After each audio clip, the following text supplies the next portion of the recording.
एक समय की बात है जब ऋषि मुनियों ने यह जानने का निर्णय लिया कि त्रिदेवों यानी ब्रह्मा, विष्णु और महेश में से सर्वश्रेष्ठ कौन है। इस बात का पता लगाने की जिम्मेदारी भृगु ऋषि को दी गई। भृगु ऋषि इस बात का पता लगाने के लिए सबसे पहले ब्रह्मलोक गए और वहां पहुंचकर ब्रह्मदेव की परीक्षा लेने लगे। उन्होंने सीधे क्रोध में पूछा, आपने मुझे प्रणाम क्यों नहीं किया। यह सुनते ही ब्रह्मदेव को गुस्सा आ गया और उन्होंने जलाते हुए पूछा, क्या एक पुत्र अपने पिता से श्रेष्ठ हो गया जो उसे मुझे प्रणाम करना होगा। यह सुनने के बाद भृगु ऋषि उनसे कहते हैं कि मैं तो आपकी परीक्षा ले रहा था और आप मुझ पर क्रोधित हो गए।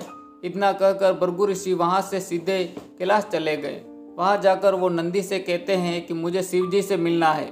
नंदी ने ऋषि को जवाब देते हुए कहा, मैं भगवान शिव का ध्यान भंग नहीं कर सकता। ऐसा करने पर भोलेनाथ क्रोधित होंगे। नंदी का जवाब सुनकर भृगु ऋषि खुद ही शिव जी के ध्यान को भंग कर देते हैं। शिव जी का ध्यान भंग होने पर वो भी गुस्सा करते हुए भृगु ऋषि को भस्म करने की बात कहते हैं। तभी माता पार्वती उन्हें रोकती है और ऋषि मुनि को क्षमा करने की प्रार्थना करती है। शिव जी के गुस्से को देखने के बाद भृगु ऋषि कैलाश से सीधे बैकुंठ चले जाते हैं। वहाँ वो देखते हैं कि भगवान विष्णु आराम कर रहे हैं और माता लक्ष्मी उनके पैर दबा रही होती है। उसी वक्त भृगु ऋषि सीधे विष्णु भगवान की छाती पर पैर से प्रहार कर देते हैं। इस प्रहार से भगवान विष्णु की नींद खुल जाती है और वो भृगु ऋषि से प्यार से पूछते हैं, हे ऋषिवर, मेरे कठोर शरीर के कहीं आपके कोमल पैर को चोट तो नहीं लगी। अगर लगी होगी तो मुझे क्षमा कर दे। यह सुनते ही ऋषि प्रसन्न हो जाते हैं और समझ जाते हैं कि भगवान विष्णु ही त्रिदेवों में सर्वश्रेष्ठ है। माँ लक्ष्मी भी ये सब होते हुए देखती है। वो गुस्से में कहती है, नाथ, उन्होंने आपको पैर से मारा है और आप इस तरह प्रेम भाव दिखा रहे हैं। क्रोध में वो भगवान विष्णु को छोड़कर बैकुंठ से सीधे धरती चली जाती है और महाराष्ट्र के कोल्हापुर में रहने लगती है। माता लक्ष्मी के बैकुंठ छोड़कर चले जाने पर भगवान विष्णु को लगता है कि उनका सम्मान और संपत्ति नष्ट हो गई है। इसी वजह से उनका मन काफ़ी अशांत रहने लगा। फिर वो माता लक्ष्मी की तलाश में धरती चले जाते हैं। धरती जाकर भगवान विष्णु श्रीनिवास नामक व्यक्ति बनकर माता लक्ष्मी को ढूंढने लगते हैं। माता लक्ष्मी को ढूंढते ढूंढते वो वेंकटेचल पर्वत क्षेत्र में स्थित बकुलामाई के आश्रम पहुंच जाते हैं। बकुलामाई ने उनका आदरपूर्वक स्वागत किया और उन्हें आश्रम में ही रहने के लिए कहा। उस आश्रम में भगवान आराम से श्रीनिवास बनकर रहने लगे। कुछ दिन बाद वहाँ एक हाथी आ जाता है जो सबको परेशान करता है। यह देख श्रीनिवास धनुष बाण लेकर हाथी की ओर दौड़ते हैं। उन्हें आता देखकर हाथी डरकर घने जंगल में भाग जाता है। श्रीनिवास उस हाथी का पीछा करते हुए थक कर एक सरोवर के पास पेड़ की छाया में आराम करने लगते हैं और कुछ ही देर में उन्हें नींद आ जाती है। नींद में वो कुछ युवतियों का शोर सुनते हैं जिससे उनकी नींद टूटती है। आंखें खोलते ही वो खुद को 5-6 युवतियों से गिरा पाते हैं। युवतियाँ श्रीनिवास को डांटते हुए बोलती हैं, यह राजकुमारी पद्मावती का उपवन है और इस क्षेत्र में पुरुषों का आना एकदम मना है। यहाँ तुम कैसे और किस लिए आए हो। श्रीनिवास जवाब दे ही रहे थे कि तभी उनकी नज़र वृक्ष के पीछे से जागती राजकुमारी पद्मावती पर पड़ी। वो उसे देखते ही रह गए। कुछ देर में वो युवतियों को बताते हैं कि मैं एक हाथी का पीछा करते हुए यहाँ पहुँचा हूँ। मुझे बिल्कुल भी पता नहीं था कि यहाँ पुरुषों का आना मना है। मुझे क्षमा कर दे। इतना कहकर वो बकुलामाई के आश्रम लौट जाते हैं। आश्रम लौटने के बाद श्रीनिवास का किसी भी काम में मन नहीं लगा। तब एक दिन बकुलामाई उनसे उनकी उदासी की वजह पूछती है।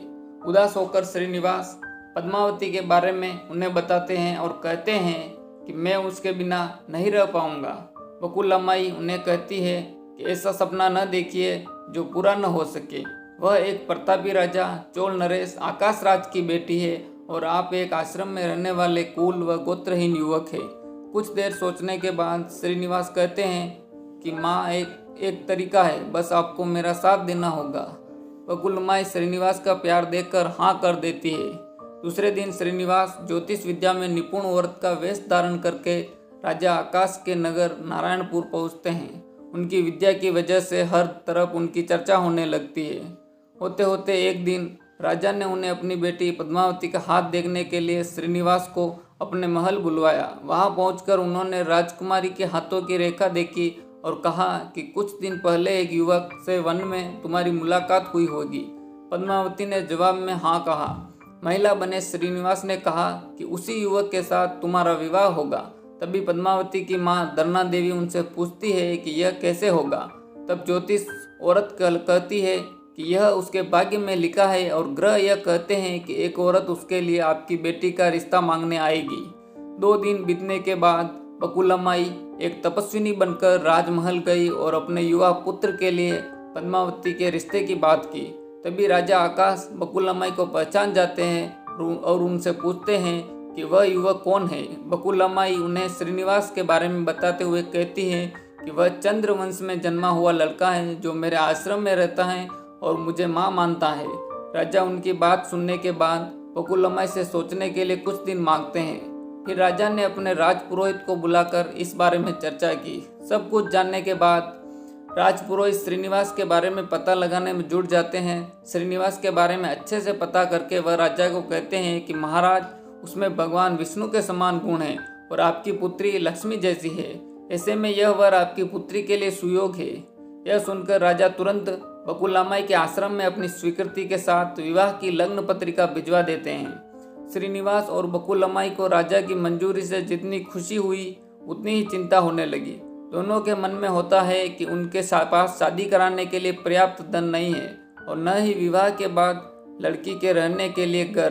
तब बकुलम्माई श्रीनिवास को लेकर वराह स्वामी के पास जाकर उन्हें श्रीनिवास के शादी में खर्च के लिए धन की कमी की समस्या के बारे में बताती है। तब वराह स्वामी 8 दिक्पाल का आह्वान करते हैं। तभी वहाँ ब्रह्मा, शंकर, इंद्र, कुबेर आदि देवता प्रकट हो जाते हैं।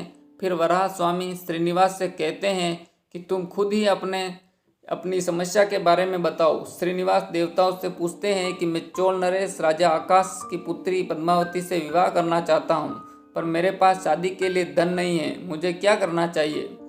इंद्रदेव यह सब सुनकर कुबेर से कहते हैं कि तुम शादी के लिए इन्हें ऋण दे दो। जवाब में कुबेर बोलते हैं कि मुझे ऋण देने में कोई परेशानी नहीं है, बस यह सुनिश्चित कर दीजिए कि मुझे धन वापस कब और किस तरह से मिलेगा।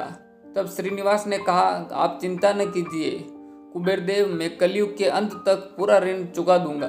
फिर कुबेर ने देवताओं को साक्षी रखकर श्रीनिवास को ऋण दे दिया। उन पैसों से वह पद्मावती से बड़े धूमधाम के साथ शादी करते हैं। तभी उनकी शादी की सूचना लेकर नारद जी कोल्हापुर पहुंच जाते हैं और माँ लक्ष्मी को सारी बातें बता देते हैं। जैसे ही माता लक्ष्मी को पता चलता है कि विष्णु ने श्रीनिवास बनकर पद्मावती से शादी करके वेंकटेचल पर्वत पर रह रहे हैं तो वह उदास हो जाती हैं। कुछ देर में वो सीधे विष्णु भगवान से मिलने के लिए वेंकटेचल पहुंच जाती हैं।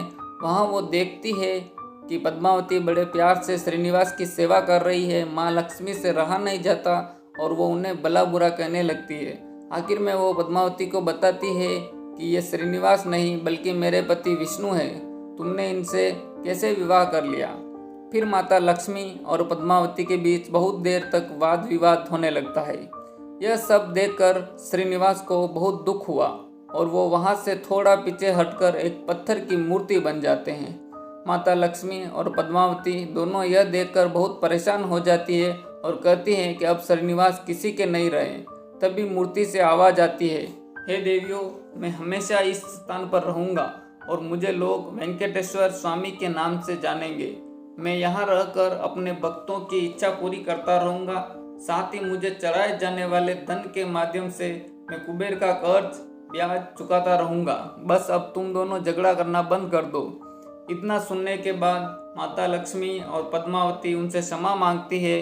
फिर माता लक्ष्मी कोल्हापुर जाकर महालक्ष्मी की मूर्ति और पद्मावती तिरुनाचुर में शिला विग्रह बन जाती हैं। यही कारण है कि तिरुपति में विराजमान वेंकटेश्वर स्वामी के दर्शन के लिए भक्तों से चंदन, धूप, फूल और मिठाई नहीं बल्कि धन लिया जाता है।